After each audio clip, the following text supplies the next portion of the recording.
So I picked this up recently and I was going to do a video on it, and I started doing a little bit of extra research, and it turns out I've looked at this basic same gun a little over a year ago. So this is almost another revisit, but it's a little bit better because this is a higher end version of the previous gun, which if I remember I'll put a card up there. But what we have in the case here today is a SIG Sauer P226 Legion chambered in 9mm. This is not the 220 Legion that I had before. This is a completely different gun, even though it does look very similar. That's just by design. This is the double stack 9mm sidearm that should have been our military pistol. Sorry, I'm just going to throw it out there. The Beretta was a mistake, and the 320 was a mistake. Stay tuned if you want to keep watching about that. Anywho, this is a beautiful gun, comes in a beautiful case. This one came from Middletown Firearms. Check them out. They do get lots of cool stuff like this in from time to time. The previous version I looked at was the standard Legion with the double action to single action. I prefer my single action firearms, as you guys know, especially guns like, well, I don't know, a DWX, chambered in 9mm, single action only, 1911 firing group. Beautiful gun. And now this guy. We did take this one to the range. If you saw the picture I put up as well as the shorts video I did, this thing shoots really good. Honestly, for a carry pistol, it's probably becoming one of my favorites. I still carry a 1911, but this is definitely going to get heavy in the rotation. My other very common carry gun that I like to use is my Beretta 90-2. You will see I've changed it up a little bit. I've added my silicone grips. Now, one thing you'll notice is that the panels look a lot darker. That's because when you first apply silicone carbide, it looks lighter, and then once you put some oil on it or some cleaning spray, it will dull it down, and all the loose stuff should fall off. That's range hand right there, because you got to clean your guns. We won't be getting into how frequently you should clean your guns in this video. Maybe I'll make a short on it. But anyway, the Legion series for the Sig Sauer company is like their highest end gun. It's a very nice gun. It's also quite an expensive gun. This is the single action only without the optics cut, and it's still available brand new, but you're talking nearly $1,400 MSRP. You can usually find them on the shelves for like $1,250-ish. Not a bad price for a good all-metal gun that runs reliably and has the ability to carry 20 plus rounds when you have the extended mags. By comparison, right now, if you go on Gunbroker, you will see DWXs going anywhere from $2,400 to $3,500, so nearly twice as much for a gun that carries the same capacity, but let's face it, is probably twice the gun. Check out the video I did on this if you want to learn more about the DWX. Let's get the case out of the way. So the all-metal Legion guns have this gray-ish finish to them, nearly a green when you look at it in person. I really like it. It's a different color. Standard black gets boring after a while. So this coloring is welcome and nice and kind of good looking, and I highly approve of it. This gun, again, comes standard with 4 magazines. Actually, I think it's only 3, one extra spot. But this one came with 4 to start with, and then it was traded in with 3 extra mags. 2 of them are the 20 plus ones. These are all actual Sig Sauer mags, so I don't need to buy any extra. Standard capacity is 15 plus 1. 15 plus 1, 4.4 inch barrel. It kind of cuts the difference between a Glock 19 and a Glock 17 because a Glock 17 has a 4.5 inch barrel and the Glock 19 has a 4.4 inch barrel. Very super comfortable for me. Again, I like an alloy gun. Pardon me. A metal gun. Hold on one second. I sit at a weird angle because I'm sitting in an office chair and it causes me to burp a little bit. Sorry. You'll be over it. But this one is really, really nice. Not sure of the round count. I know that we put about 150 rounds through it today when I'm filming this. But overall, this thing shot exceptionally well, which does mean, at least for this gun, at $1,300 plus on average, does have a good set of sights in it. Now, the 220 Legion, which I made the video on, which exploded, has over 1 million views, and people calling me the problem, is still at the shop, so I may have to buy it and do a redemption video, unless one of you guys wants to go in and buy it. Going back to this one, has a flat face trigger that does break at 90 degrees. I like that. Has G10 grips, very nice grips. Awesome texturing. Has the Legion logo, in case you ever wonder which way you want your V on your Legion. It's like that. Legion marking on top of the slide. I am holding out, hopefully maybe on eBay or something, because these aren't registered in the US. I can find a Legion top, because again, no serialization on American guns, only down here. Has the SIG proprietary rail. However, you can put lights, lasers, and bazookas on the rail on here, and they should fit fine. I had my TLR7 on here. It's over on my desk just to test it out, and it locked on just fine. This has front and rear slide serrations, which are very easy to grab. So if you want to press check it, you can easily do that. Come up here, do it that way, all that good stuff. Again, 4.4 inch barrel, so you get decent ballistics out of the 9mm cartridge. This is a newer gun, so it has the SIG X-Ray 3 night setup, or night sight setup, so tritium front and rear with a green-ish, high-vis-ish front sight. I would prefer red or orange, to be completely honest with you, but I can pick this up just fine. Pretty easy to pick up. Hammer fired, obviously, with a bit of an extended beaver tail from a standard basic 226. Still has multiple controls on this side, but they are much more basic. Slide lock, slide release, and your manual safety, which is ambidextrous. However, that's the only thing on the gun that is. Even the mag release doesn't appear to be reversible. Very definitive, very nice, very easy to hit.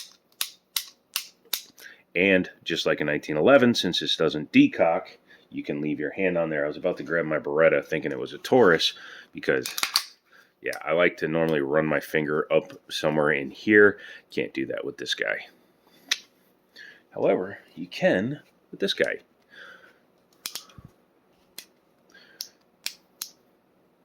I love being able to have a shelf there. Makes it very easy to run these guns. So yeah, overall feel in the hand is very nice. If you're holding it correctly, you have a really decent set of places here. Very nice, wide and flat to put your finger. Some people will run their hands a little bit further back and use that kind of as a thumb stop. I wouldn't recommend that too much, because obviously it is the takedown. But for me, I'm usually up a little bit further. But I can use it to kind of index the side of my thumb with the takedown lever. And then it fits in the hand just fine. External extractor on this side. Very nice finish on the barrel. Again, this gun has, I believe, more rounds than the DWX. And yes, I like comparing them because, well, you know what, there's a lot of money here and I have to earn it back. But the DWX has a lot more wear showing, even though it has probably similar round count to the P226. You can see there's like no wear on this barrel hood. So point to the SIG 226.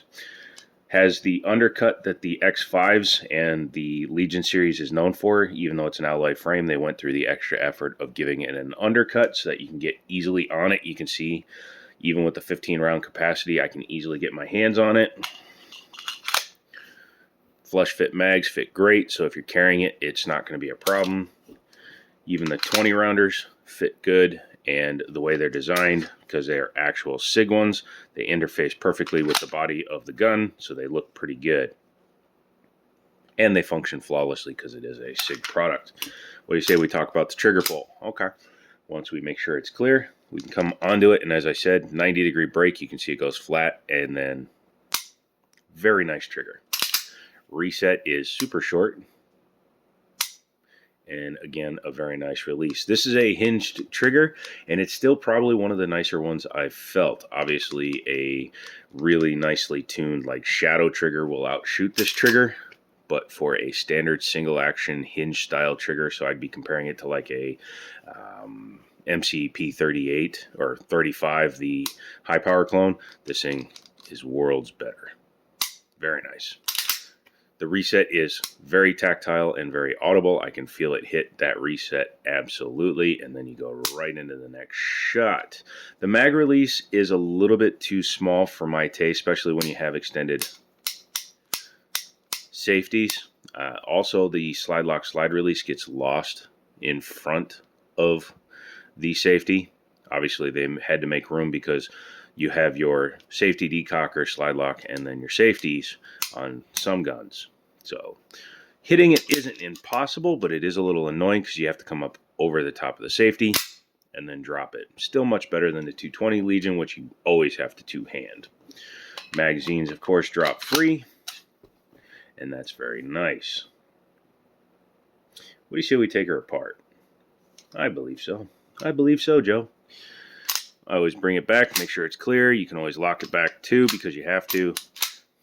See, that's what I was talking about. A little fiddly on the slide lock. Make sure it's empty. Put your finger in there. And then while it's still locked back, go ahead and just turn your takedown lever through 90 degrees. Once you've done that, go ahead and drop the slide and take it off. You don't have to reset or pull the trigger because it is just ready to go. I'm going to use this rag because we were at the range. It's a little dirty. You can see I've been doing some cleaning, but I'm trying to keep the couch from getting greasy. I did oil this gun. So once you're in there, you can go ahead and pop your top off and take your guide rod and spring out, just like my X5. Pardon me. You will see that this is a non-captive guide rod and spring. Some people don't think that's technologically a good idea.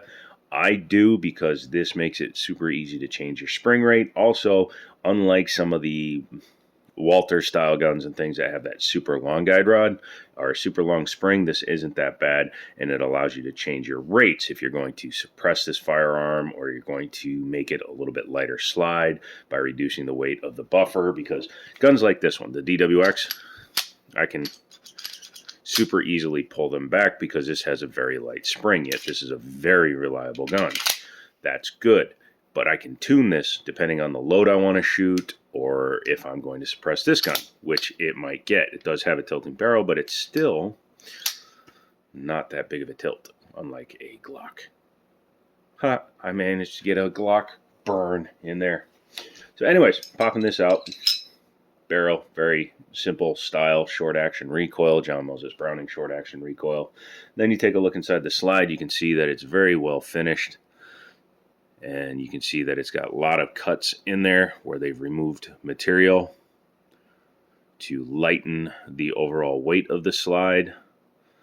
Up here, very nicely finished. You can see a little bit of wear up here where the top of the hood interfaces, but again, no wear, even though it's got probably similar round count to the DWX. I really like the finish on this. I really do. I hope I can find an optics ready slide for this gun, because that's literally the only thing it needs. It needs an optic. Slide that back in before I forget. And this is a pretty soft spring too, because even with my nerve damage, I can very easily get that set back up. Coming back here, looking at the frame, has an alloy or aluminum frame, but they did add steel blocks in here, so that is a steel locking block. You can see the rails run around along the whole side, along the whole side. English is not my third language. Anyways, the rails go all the way down the side, except for this little break in here, and then continue here on this rear insert. It has a drop safety. Unfortunately, you can see right there, when you pull the trigger, that will move up and go ahead and allow the hammer to drop. Very simple system. There's your ejector, there's your spring for the trigger mechanism, slide lock, slide release, and your hammer. Very easy, very simple. Not bad. Let's go ahead and put it back together. Oh, I already did it. So just take your slide, take your frame, take your gun, take your nun, take your mommy, whatever. Start it, and you can see how smooth this gun is. I like that. Bring it back, lock it open, and again, I do put a little bit of oil on the rails, and since I have that kind of time, I like to clean my guns after every range trip. Is that necessary? Heck no, but I do it anyway. Go ahead and drop your slide and make sure you still have functionality. And yes, I just dropped the slide on an empty chamber on a $1,300 gun. You will be okay. So, what do I think about the Sig Sauer P226 Legion? Well, I think it's a good gun. I shot it. Again, I really did like it for a carry gun. I think it's better than trying to carry a gun like this, which is a sporting gun. However, you could get away with carrying this, but it's a full 5-inch gun. It's a 42-ounce gun. This gun comes in at 33 ounces, 32 ounces, 33 ounces. So it's a much more carryable gun for a carry gun, for an alloy gun. It's a very reasonable weight. A Glock 19 is what, 26 ounces, something like that. So it's a few ounces heavier. However, you are getting, in my opinion, a much better trigger, a much better gun, a much more reliable gun. Well, in my opinion, because I like hammer-fired guns, and you are getting a much better looking gun because, you can get a block or you can get a Sig Sauer. Your choice. Let me know down in the comments if you think I did better on this than I did with the Sig 220, or if you think that this is just ostentatious, and the fact that that's a little over 4K in guns makes me kind of happy and sad at the same time.